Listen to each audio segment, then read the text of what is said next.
the bar with a friend, me and his dad, and we were parking. And I got out of the car, and all of a sudden I hear, "This motherfucker parks like he walks." Quick as hell. Apparently you didn't see me get out of the passenger seat.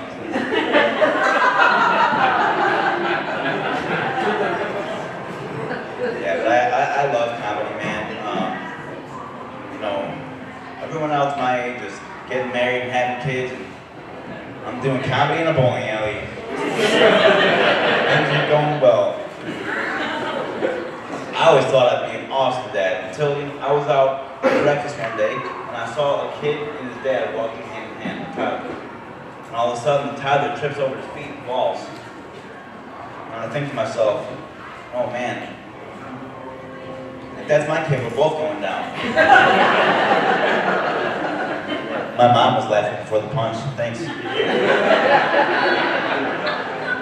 I always thought myself to be that dad living vicariously through the kid at the football game or something, like up in the stands. "Hey, what are you doing out there? You're making us look bad.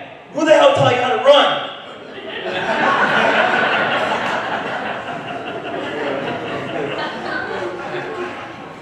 Like I said, I'll be a great father all the way up until the point where it's time to teach them how to tie their shoes or ride a bike. I guess their mom, whoever their mom is, can teach them. Shit, maybe she can teach me too. Yeah, but that's kind of why I do comedy. I like to make people laugh, make fun of myself, and get laid.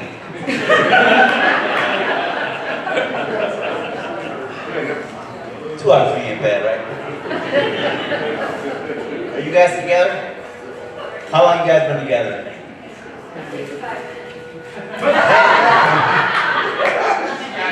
Well, brother, it's 10 years and 5 minutes. Give it up for him, guys.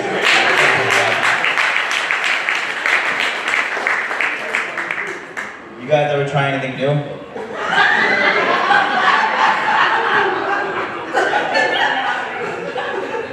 Well, see, because I got these pickup lines, and I've been trying them, and I was gonna see maybe if they work. We could have two and a half after the show. Hey, baby. Just because I don't have my license doesn't mean I can't give you a ride.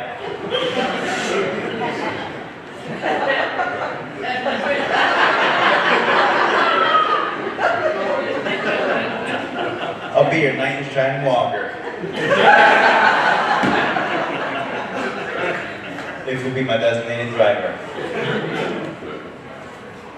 When I look at you, I get weak in the knees.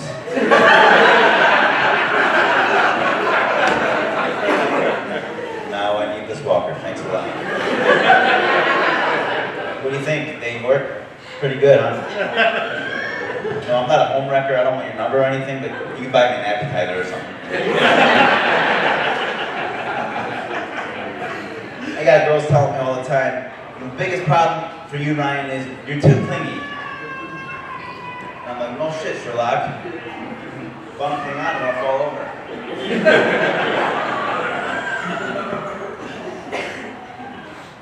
I've been trying online dating too, and that's been going great. This one girl I was talking to, we were talking about what we're into, what each other's into, and she was saying that she hopes that I have a strong, tight ass, like John Cena said she could lay on as a pillow. I ignored those red flags like she ignored the walker in all the pictures. But I told her, well, I'm not super strong in my legs, if you haven't noticed, but I got a pretty strong chest you can lay on. And she's like, oh, we just need to get you some bread and gluten. And I thought to myself, man, better delete this app and try something else. But if Matt Stafford can go to the Super Bowl, that and gluten can make me walk better. To forget about my sad love life, I go to strip clubs. It works every time. Now you're gonna ask me, Ryan, you're not gonna now, why the hell, when you go to a strip club, or you have to pay someone to not have sex with you? Easy. I have a walker. I'm going to take one look at my big blue puppy dog eyes and my trusty walker, and it's a face full of 3 boobies. All night long. Boobies, boobies, boobies.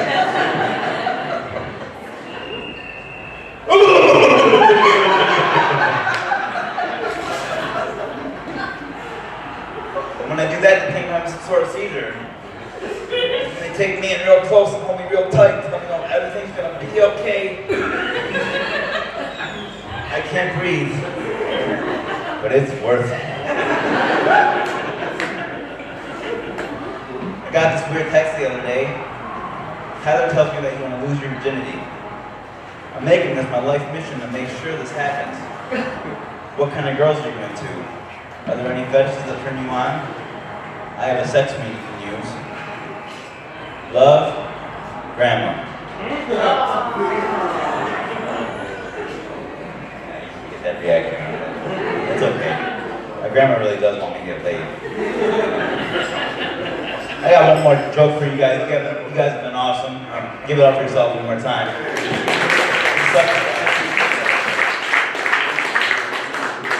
I actually did go on a date the other day, and I couldn't tell you if it was from the dating site or grandma, but it was a date, and I was pretty happy.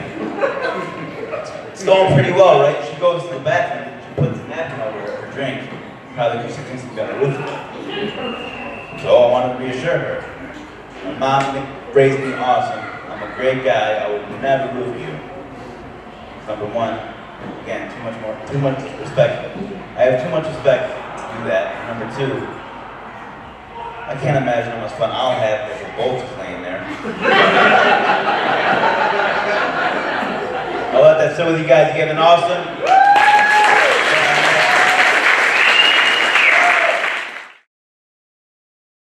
I did have one kind of cool thing happen at the bar a few weeks ago. It was later towards the night. They were going to close up soon, and I had this one girl tell me that she would she'd show me her boobs, right? If I went down across the street and I got a tattoo of her name. Kind of sexy proposition at the end of the night, right? So we did it. Right? Definitely fucking did it. It was a classic tit for tat.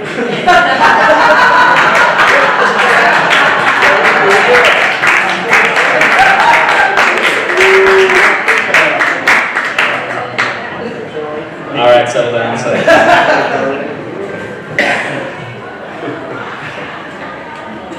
I got approached by an army recruiter recently. You ever hear from one of these fuckers?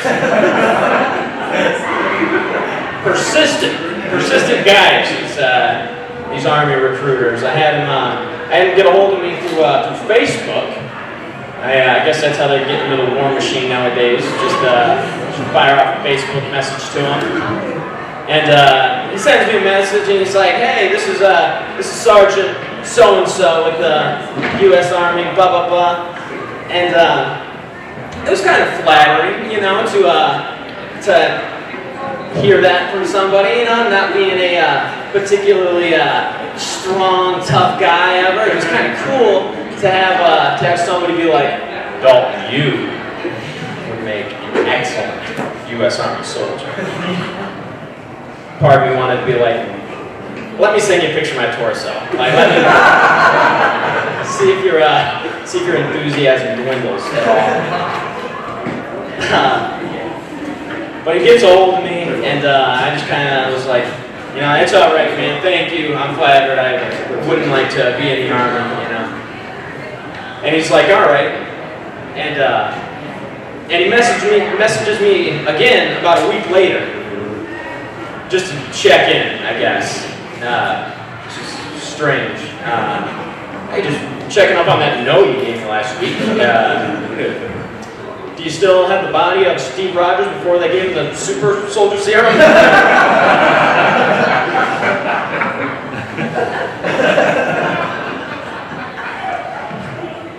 But in his follow-up message to me, another intro, he said, "Hey, this is Sergeant so-and-so from whatever." And in his message, he had a typo, right? I imagine he meant to say, "How are you doing?" But it auto-corrected to, "How are you dying?" So I just responded as fast as I could, and I just said, "Not in the Army." Thanks, man. Yeah, screw him, right? No, he has an important job. Hats off, Sergeant. Whatever. And he's right, I would make an excellent U.S. Army soldier. But I got other talents, you know? I can't be putting too many eggs in a war basket, you know? I got this going. Look at me. Stand up at bowling alleys. That's what I should have told him. Probably wouldn't have messed with me back a second time. I've been really hedging my expectations when it comes to dating women, which is another way of saying that I've been nailing some pretty dog shit ladies. And people get uptight when they hear that, you know. And it's like, you know, there's some apprehension, you know.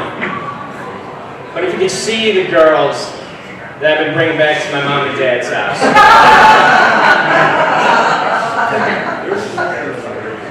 change your fucking mind. And they'll try to give you crap for that, you know, picking up some of that low-hanging fruit for yourself. Don't let them. Don't you fucking let them. Because at the end of the night, who's hungry? Not me. Who's hungry? I got a full belly, lying next to one of the ugliest women.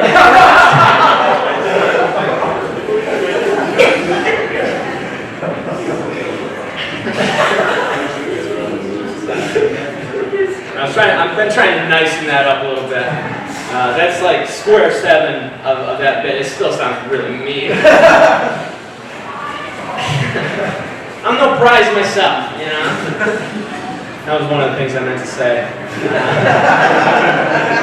So it sounded less mean. But I was kind of looking at a black book recently, you know, thinking of some ladies that I used to have some relations with, you know. And I remembered this one girl that I used to kind of pal around with a little bit in high school. And I was thinking, you know, I should give her a call, you know, see if she's still doing really bad, you know. I give her a call, you know. And I invite her over to my mom and dad's house. And I really didn't know what to expect, you know. Haven't seen this girl in a few years, you know, since we graduated high school. Anything could have walked through my parents' front door, you know. So I'm a little bit wondering, and she finally comes to the door, and to my surprise, she's got this book under her arm, right? And I was like, oh, look at this. I found a little bookworm in this low-hanging fruit. Like, I love that tag. But I was definitely thrown off by the book under her arm. It was a hardcover of Bruce Lee fight methods. It's like, all right. And as I'm piecing together this mystery that just walked into my parents' house, she just lays the book on the coffee table and starts lining up cocaine on there. I was like, what are you about to do? It's like, trying to be normal. Like, I think that kind of made her a little bit upset that I was trying to, be like a normal guy. Because she came through the door like let's fuck. I feel like that's what the vibe was. And I was trying to conversate, and so she just looks up from this book that she's snorting, and she just goes, "Take that little fucking cock out right now."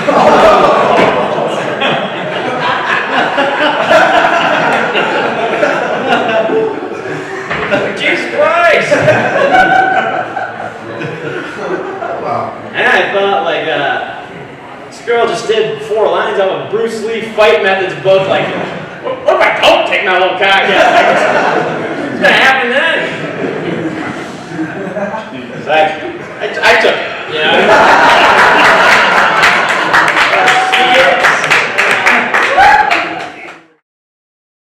I was the youngest in my family. I'm the only boy, 3 older sisters. And my 3 older sisters are pretty close in age to me, which means they developed faster than I did. Which means for a good part of my early childhood, they beat the shit out of me. My sisters whooped the shit out of me. 2 of them are softball players, so they really can kick it, you know what I'm saying? But like one of them would do psychological shit. One of my sisters would wrap me up in a blanket, hold me there, and make me watch Maury Povich with her. And then during commercials, unwrap me like an ass whoop wrap-up sandwich and just beat the shit out of me, wrap me back up, hold me again. I got strong enough to fight her off. I was like, okay, violence is the answer. It's the only way. So I started fighting back, and that's when my mom stepped in, and she was like, Joe, you can't hurt your sisters. You can't be mean to them, obviously. It's not right to hurt a woman. But a lady I met on Tinder the other night, when we were hanging out at some point late in the night while we were having fun, doing what birds do when they're singing, she flipped one on me and she was like, slap me, choke me, hit me in the face. And I was like, oh my God. I wish you'd have met me when I was 7. 7-year-old me beat the shit out of you. I'd punch you right in the mouth. I didn't care. Anyone got near my sandbox get fucked up, Slam suplex abroad. I did not care. I was like Chris Benoit. It's crazy. There's wrestling fans in there. All I'm trying to say is that 7-year-old me was the perfect man for the modern woman.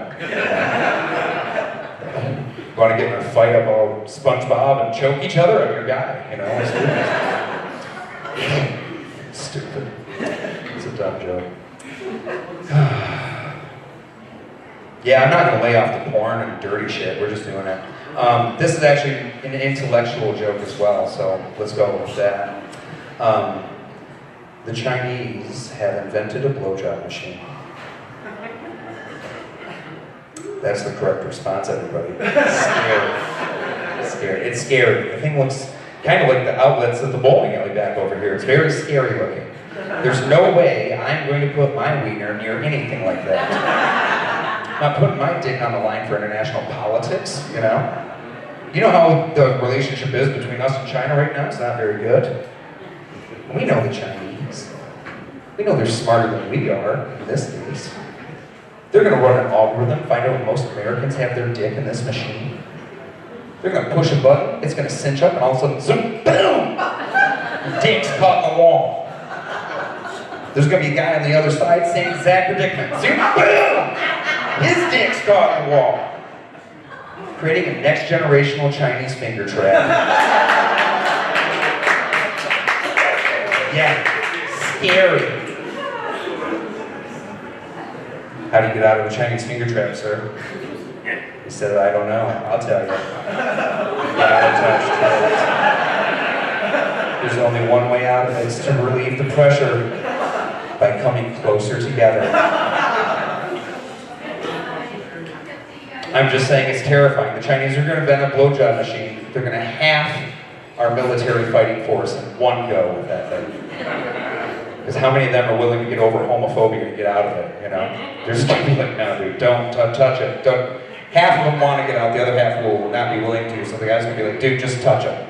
Just touch it, please, just touch it. Don't be gay about this, will you touch my dick?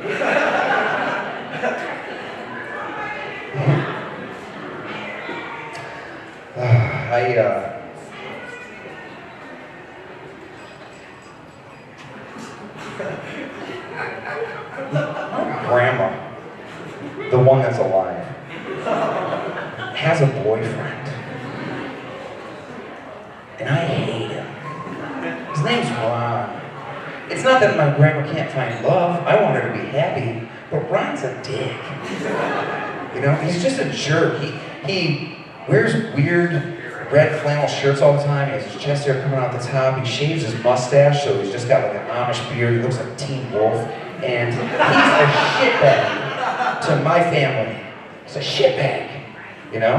He talks shit about my dad. My dad's in the post office. He's like, never got my mail on time. Fuck you, Ron. Oh, that's his name. His name's Ron. Ron sucks. But Ron talks a lot of shit. But he talks a lot less because he recently had a stroke. Oh, please. Strokes are bad for people we love. No one's denying that. But sometimes, strokes hit people we don't love. And I'm okay with indifference on this one with him. Fuck that guy. Here's the reason why. He can't get up the steps into the house anymore to see my grandma. It's 3 steps. She wants us to build a ramp for him. A Ron ramp. Can you believe it? Normally for other people, I'd be down for that. But not him. I'm not going to do it. I also think it's time for my grandma to leave him. She's just spry. She can get around for a 90-year-old gal. She can go up and down the steps, which is pretty cool, you know? She can move in and out of her house. She moves around. She can drive. She can't really drive. She can sit in the driveway, which is pretty cool for an old lady, you know? But I think it's time for her to leave him. It's time for her to leave him right now. He's going to be down there on the rampless steps with his little machine, and he's going to bump into that bottom step, just...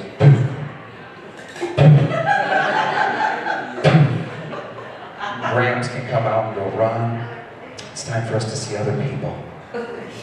We're just on 2 different levels. I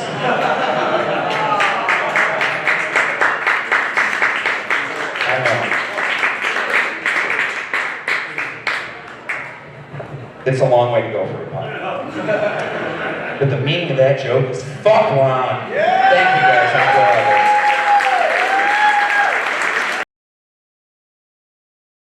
Last summer we did a little vacationing. We went to Mackinac Island. Any other tourists here? No? Cool. Well, for those that don't know, Mackinac Island is this historical island up in the northern Michigan. There's no cars whatsoever. It's just horses, horse shit, and fudge. It's hard to tell the difference between the last 2, but trust me, it's there. So we go there, and we want to do some touristy shit, so we're gonna go horseback riding. We get to the stable early in the morning, hoping we can get there early and be the first ones out. We were wrong. There was already a line around the block because, apparently, there's absolutely nothing else to do on Mackinac Island. Shocking. So we get there, and they're asking everybody in line, hey, what's your level of horse riding experience? Do you know the island that well? Will you need a guide? First guy, he's wearing fucking cowboy boots and a baller cowboy hat. Of course, he knew what he was doing, so he's like, I know what I'm doing. They give him a horse, don't get out of there.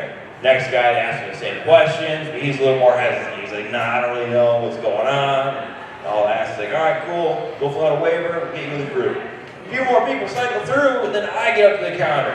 He just looks me right in the eye, and he goes, oh yeah, we'll just throw you with the group. I was like, that's awfully presumptuous of you. You're going to ask me the questions? He goes, dude, you're wearing skinny jeans and Adidas. He's like, we're not going to play tennis. This is horseback riding. It's like, you look like it's your first rodeo. And he was pretty right. So he goes, go over there, we got a waiver station, fill out a waiver, we get with a group, it'll be fine. I'm like, cool. So I go over and start filling out the waiver, and it's got all the standard stuff, name, emergency contact, address. And at the bottom, they have a little section that says, do you want to wear a helmet? Check yes or no. fucking no was already checked off on mine. I go over to the cowboy work and I'm like, hey dude, like I need a fresh waiver, this one's already been started. He goes, oh no, we just don't have helmets, so.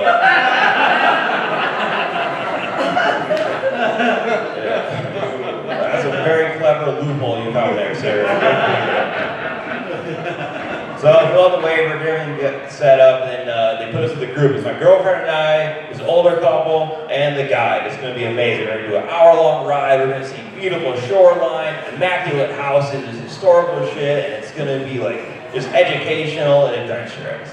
However, 20 minutes in, the old guy in our group is having the worst day of his life. He's in just pain. He's like just swearing up and down, screaming at the guide, because apparently he had just had his hip replaced. Yeah, not something you want to do before horseback riding, because that's very violent around the waist, trust me, it hurts. So he's screaming in pain, and honestly, I do think it's his wife's idea. She's like, if you want this Viking, you're going to get on that fucking horse. Ironically, what was the horse's name? Because, I always give horses majestic names. His horse is Vicodin, old lady's horse named Diamond, girlfriend's horse named Destiny, my horse is fucking Doug. I had the fucking greasy bouncer of fucking horses. It was bad. So the guy, he like comes back to my girlfriend and I goes, hey, listen, like, this guy's in pain. I gotta get him back to the stable. These horses know the island. They do this trail every day. They'll get you back to the stables, no problem whatsoever. Basically autopilot. He just left him there. Like, it was just like leaving, like he was just leaving his kids with us to babysit. Like, the responsibility I was not ready for. And by the way, if you have children and you do that with your friends, you just like, hey, watch my kid for a minute, fucking stop that immediately. It's rude and it sets you up for failure. I had a friend of mine do that to me recently. We were hanging out in his living room, and he's like, I'll grab a beer, you can just watch Ethan. And he just left. And then fucking Ethan's sitting there with like a little throw pillow, just a glob. As soon as my friend left the room, he turned into a ninja warrior. Just running around like a crackhead, just fucking, I think he developed a six-pack mid-sprint, like it was ridiculous. And I didn't even know the kid could walk, like I had never seen it before, so I assumed it was his first steps. And here, I don't want to rob that from my friends, so I did what any respectable friend would do, and I just fucking tripped him. Fucking crawl around a little more, let my friend see this. So, I'm a good guy, I trip kids, yeah. That guy, man, he was like, oh, they know what they're doing. Yeah, he was a fucking liar. Those horses didn't know where they were going. We get to a fork in the trail, my girlfriend's horse goes left, mine goes right, they start fighting, and like I Googled, do they circumcise horses for this joke? They don't. Mine, I thought was, but it wasn't. And we're just lost on Mackinac Island. We're walking, we're trotting around, we're supposed to see beautiful houses, we're seeing all these fucking poor people houses where the fudge makers live.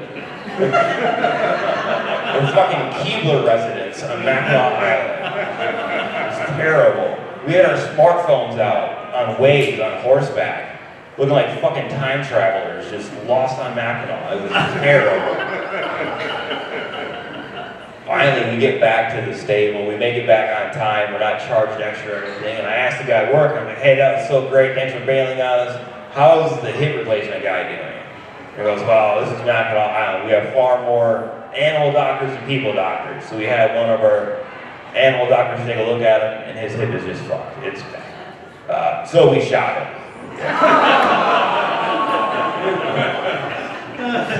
I did that joke one time down in Kalamazoo, and this lady in the back goes, did they really shoot that guy?